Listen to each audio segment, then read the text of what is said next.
Hello, I'm Bhaskar Chakravorty, Dean of Global Business at the Fletcher School at Tufts University. I'm here with two tech professionals in Kyiv in Ukraine, Andrew Maksakov and Igor Guryanov. They are both leaders of VMAS Technologies, which is a tech company based right out of Kyiv in Ukraine. And I wanted to check in on Andrew and Igor to learn about how the war in Ukraine has affected their lives, their work, their families, and how the progress of the war is having an impact on the progress of their own surroundings and their businesses.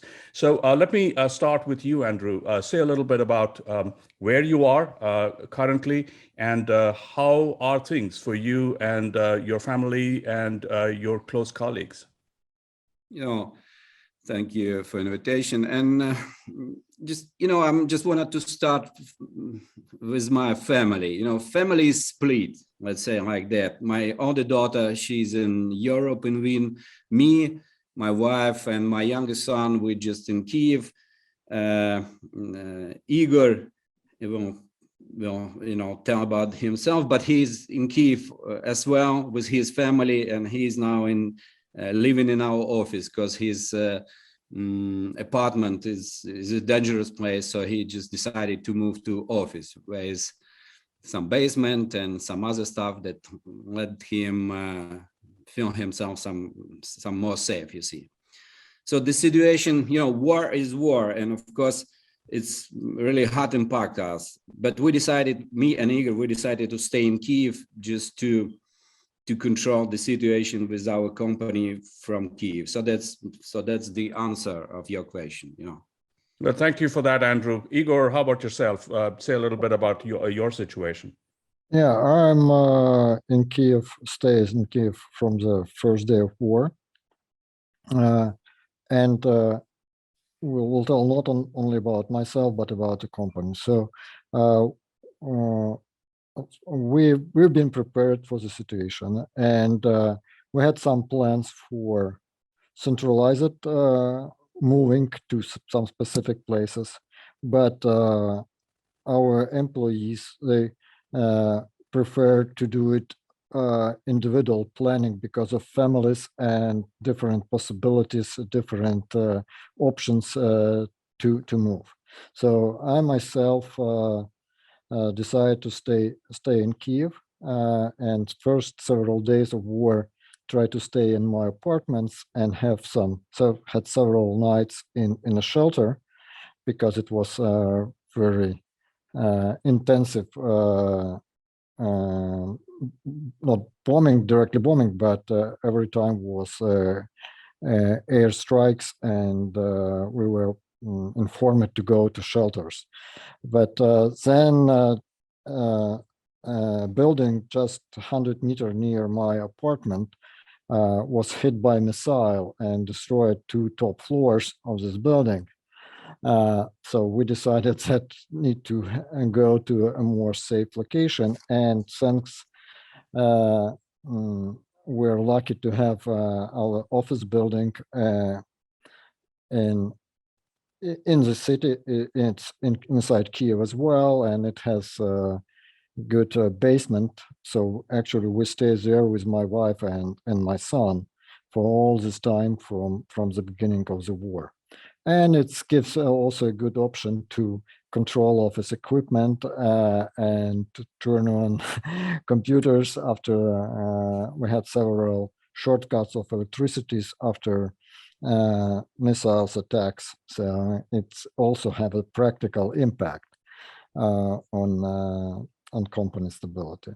Regarding the rest of the company, we have from the beginning of war, we had about 6 to 7 employees stayed in Kyiv as well, and all the rest were moved to different areas, mostly in the west of Ukraine, and some of them were also moved abroad and now stay in Poland, Germany, and Spain.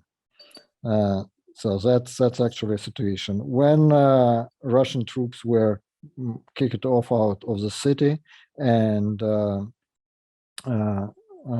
the situation in Kiev become more stable. Almost half a team already came back to Kiev to continue work from here. And what was good for the situation is that we have these 2 years of COVID remote work. So actually, IT business was very well prepared to work remotely. We just need to make some final adjustments to our infrastructure before the war. We feel that it can happen, so made final relocations of all software to cloud, and also equipped all employees with more powerful desktops to be able to work absolutely independently from their office desktops, because before the practice was to work remotely with their powerful desktops in the office. So it was not a little, but significant investment, but it helps us to stay stable. And what I must say is that there was no day from the beginning of the war when we interrupted the services to our customers.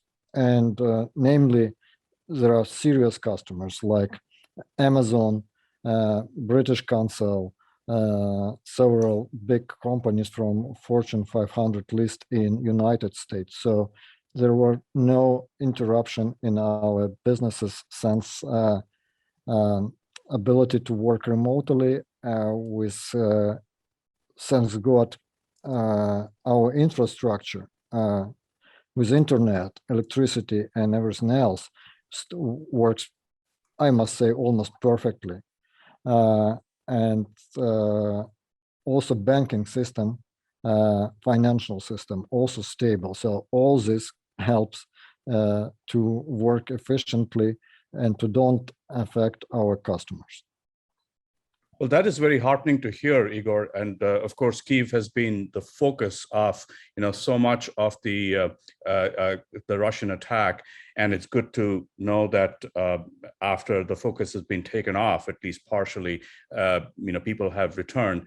It also seems like with all the risks that you're confronting, you have taken several steps to manage those risks. How has your business been affected? You named some big clients. How has your business been affected? Has it gone down? And what about new business? It's an interesting question, actually. First, just a little add. Our office is on northwest of Kiev, so actually just 20 kilometers from Bucha, Irpin, and Hostomel. So we feel and heard all this time, and in the beginning of war, all these intensive battles, just 20 kilometers from us, but you can hear it and you can feel it when the land is shading and the walls are vibrating, and the windows sometimes is near or opened by wave attacks, or just and also this different groups of Russians, diversants, is it correct word, trying to enter the city, and this happened just 300 meters from the office, and we see all the destroyed cars, results of the battle, and hear all the guns shooting at night. So it was really stressful situation, but good for our company and myself that we have roots from military. I'm myself as a former captain of Air Force, radio engineer, but still Air Force. So serving 12 years in the army, and about 10 people in the company, older ones, are from the military as well. So this also helps to keep some calm and not panic. So regarding I made some So please repeat your question. The question was, how has business been affected? Has it Oh, gone yeah, down? business And what about affected. new business, new clients? Yeah, believe me or not, but we've got 3 new contracts since the beginning of the war. And one of them is with British Council. So one of the biggest English learning organization in the world. So we've been in negotiations for almost 2 years with them. And they decided to sign a contract in the beginning of March. So it was very surprising. And what we also did, we actually even increased the staff. We hired three new employees. First of all, to back up our staff if somebody is on travel or have some issues with internet. So we decided to increase our ability to maintain, have more workforce in case of some unexpected situations. Well, that In is, general, yeah, in sorry, go ahead, Andrew. general, yeah, in general, Igor is absolutely right that the situation, I mean, business situation with the company is more or less stable. Even more, Igor absolutely right noted that a few new contracts were, catched up. So if talk about business, it seems that's okay with our company. But I know so many companies which were concentrated, for example, on concrete or some dedicated markets. For example, if someone works exactly with Ukraine customers, I think that they were impacted. Our business is it's important. Excuse me. No, Okay, please go go on. ahead. Go ahead. Because I just wanted to add that yes, we have international customers, and we have also Ukrainian customers. And maybe Andrei can tell about our retail situation. It was affected. No, yeah. I'm just wanted to say some general words. That's okay. I'm agree with you, Igor. Yeah. Okay, but No, but we are talking about our company, right? So in case of our company, so we have a contract with a French supermarket chain, Ocean. Probably you know about it, of course. Yes. And this contract was some on hold due to the situation. So they are significantly impacted. Plenty of their shops are still closed. So this had absolutely negative impact.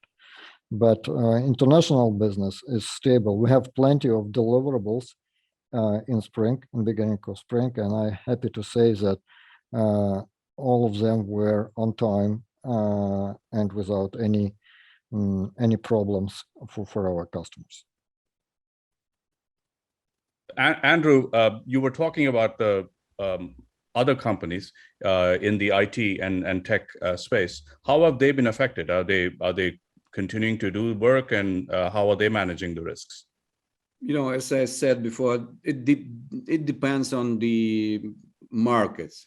If you're dedicated in working on Ukrainian markets, of course, it's impacted. But if your business is diversified and you have clients all over the world, so that's more stable for the companies. I can't say about all others, but I can, just like an expert, make some conclusion about that. So, of course, if your business were dedicated with some Ukrainian customers who just, under Russia attack, of course, they impacted us. Yeah, but your international customers, they are, seeing pictures of, bombed out cities, and they would worry, isn't it?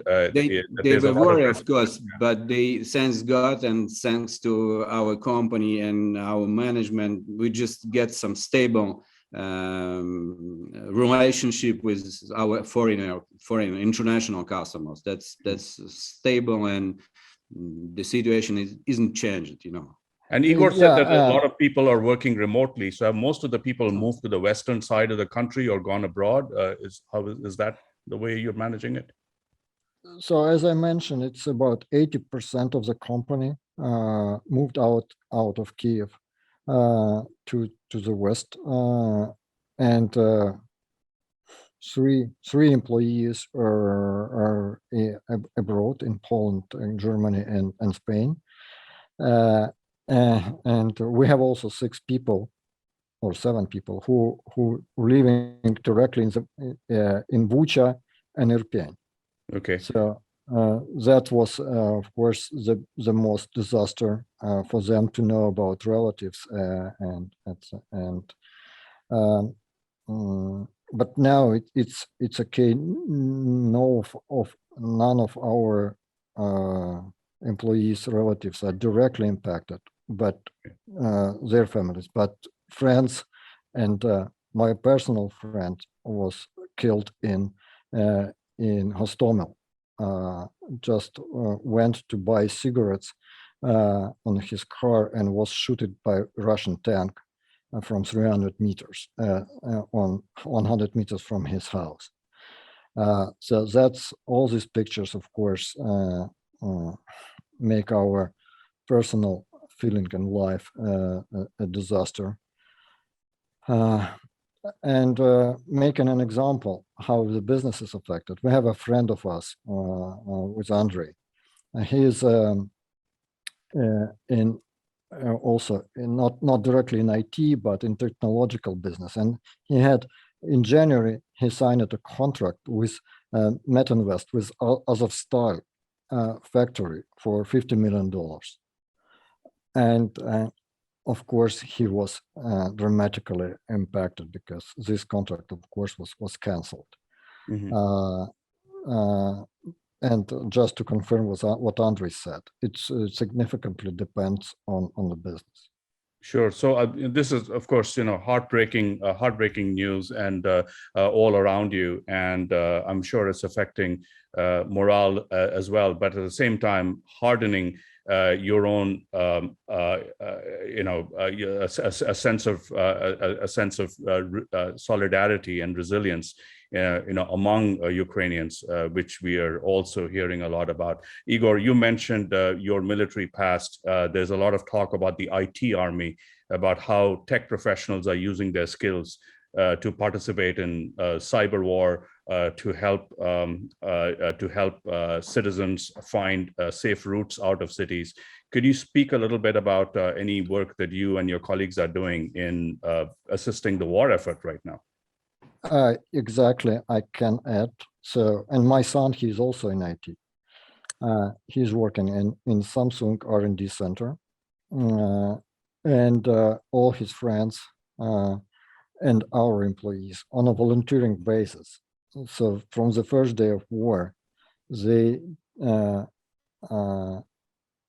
start to support this DDoS attacks and or different finding all these resources to hit Russians' information infrastructure. So this is just was made immediately and from all computers, all mobile phones. They join it, and this was self-organized community with instructions, sharing the codes, and doing all this stuff. What else I personally know, but this is maybe not for the open discussion. So many IT guys were involved in volunteering projects in different areas to support different military apps. There are plenty of applications for training, for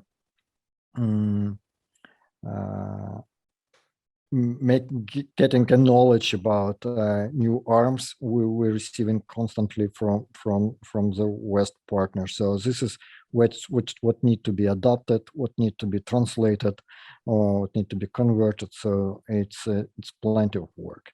Some of people I know with very, very good English knowledge helps to translate videos and information coming from Ukrainian sources. So they translate them to English and add transcribing and uploaded transcribed versions to the resources to share this information with English-speaking world. How is the government helping you in what you're doing, either in terms of assisting the war effort or continuing to run your business? You know, it's not direct helping, but the main thing is the government makes some decisions concerning taxes. For example, for IT businesses, they decrease some percentage, some taxes for IT business from 5% to 2% in general income. So that helps, by the way, for business society, for IT business society there in Ukraine. But of course, a lot of other stuff, they stabilize the exchange courses with currency. It helps, of course, for those who just get their money from the West or from international customers in dollars or in euros. So that helps them to feel them more stable. What else? Yeah, there are some attempts, and Ministry of Information, Fedorov, I think. So there are some initiatives to motivate, not to motivate, but asking of our military organization to don't involve IT stuff, don't call them to army if there is no urgent needs, because they say that it's IT programmers can do much more for country, making money and bringing money to country in this difficult moment than going and fight as untrained person with Kalashnikov. And I think this was well received. And for example, in our company, from our 45 persons, mainly males, about 70% of the staff are male. Only one guy was called to an army, and not because he was directly called. It was his own decision to go and fight. All others continue to work, and actually, this is in our case, in case of our company, help us to continue work normally. Of course, if plenty of them will be called to an army, so we will be in much worse situation. And common situation is that first wave of mobilization was mainly for people who want to go to the army. We'll see how it will develop, of course. Well, yeah, this is it's good to hear that the government is very supportive of the IT industry and understands the important role that tech professionals can play in just keeping the economy going. And it's good to hear about the tax break that you've got as well. What is the digital infrastructure like right now in Ukraine? Is it functioning? Have there been breakdowns? Do people have, generally have mobile access? In this case, the situation is very stable. It's surprising me, but I'm happy to say that internet, generally electricity, power, in our region, of course, in Kyiv and some western part of Ukraine, of course, those places which are under bombing, of course, they met some, problem with Kharkiv power, is in very bad absolutely. situation. Yeah. So in our city and in the western part, it looks like pretty good and works stable. So that's my opinion. And what Elon Musk did with the Starlink supply, this will make us even more protected in case of further situation develop in a bad situation. So with Starlink and with this internet access, we become more independent. Now it's a question how we can connect to the Starlink hardware, but very soon it will be resolved. And of course, IT ministry was the leader in these decisions. And just today, I read in the news that the number of connections to the Starlink in Ukraine is the biggest in the world at the moment per citizen. Yeah, we've also been reading about that. I know that one of the problems with the Starlink systems is that some of those lights can be picked up by Russian airplanes and interceptors. So you kind of worry about, whether they can be, potential targets. I would like to conclude, and then we'll pick up again in a follow-up conversation. If I have two questions. One is sitting where you are right now, and I'm assuming that you are in touch with many of your peers in other companies in the tech and software and IT business. Would you be able to estimate roughly what percent of your business has been affected across the IT space? As for me, that's very difficult to make a right conclusion. Igor, do you have any ideas? We can make a case of our company. So let's say from 100% of our projects, like 15% probably was affected, negatively impacted. Mm-hmm. But the others even grow.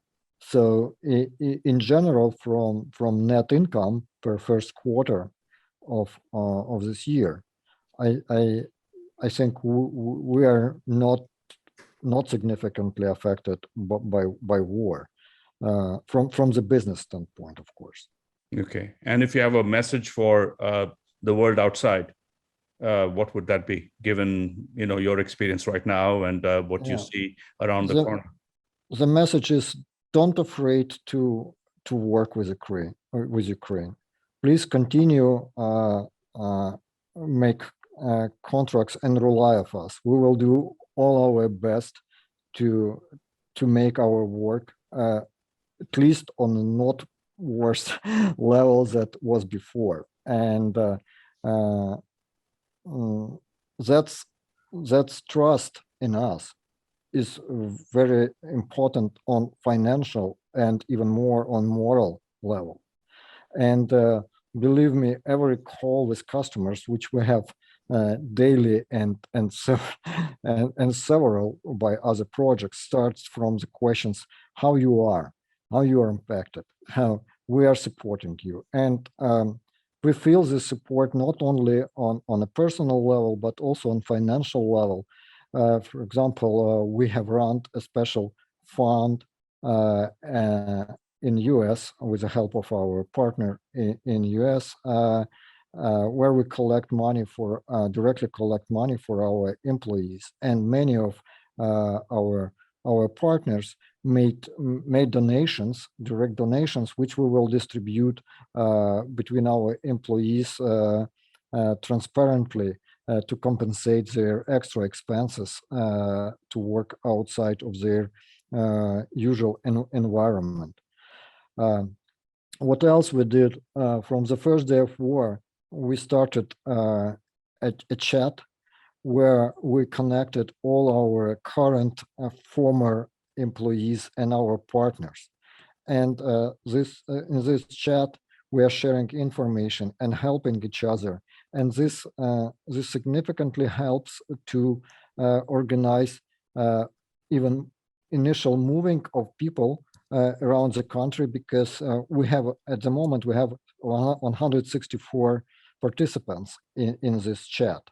And if someone is going from point A to point B and need to stay overnight on the way, we just publish in this chat, hey, who can help? And then they say, oh, my relatives are there, or my friends are there. You can stay at their homes, or how to better go to Polish border. So I did it this way, etc. And Then we are also volunteering in a company collecting money for the army.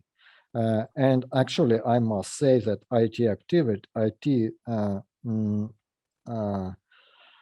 society of Ukraine is donating heavily into the army stuff, and we are personally in the company have several rounds of money collections on a general level, but also on personal level. We have this guy I mentioned to you who is in the army, so we have collected for his unit plenty of arms, and with the help of our partners in Germany and in Denmark, we bought for them a Volkswagen T5 car.